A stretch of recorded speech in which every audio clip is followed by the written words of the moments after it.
خوب دوست آمدیم نزد چوپان. خوشحال شدم. رمم خوبه مرسی. چطور؟ خوبه مرسی.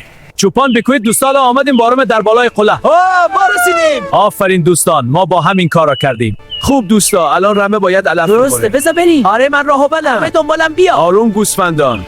بچه ها الان با هم شیر گوسفند با نان نوشجان کنیم. شیر گوسفند خیلی خوبه. خب دوستا چیکار کنم؟ بیا بریم ماجراجو. آجی. بیا. بیا دادن. آره. خوب بچه ها الان رمه رو جمع کنم. پشمک. آفرین بیا اینجا. دوستا الان جای خوبی آمدم آماده حرکت باشم.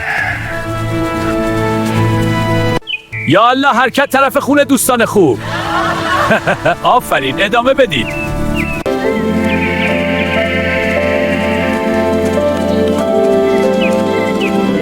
خوب رفیقا الان نزدیک خونه رسیدیم. بخیر چطور؟ خوب بچه ها امروز برای همه خوش گذشت. آره خیلی. خوشحالم دوستان. بچه ها الان هوا تاریک شد. بریم غذا درست کنم. شما هم بیایید کمک کنید. خوب غذای روستایی درست کنم چطور؟ عالیه. آره فوق العاده است. خوب دوستا خوب غذای خوشمزه درست کردم. وای چه بوی خوبی. همه بخورند. خوب بچه ها امشب شیر گوسفند چطوره؟ اوه شیر گوسفند خوب. آره منم امتحان میکنم.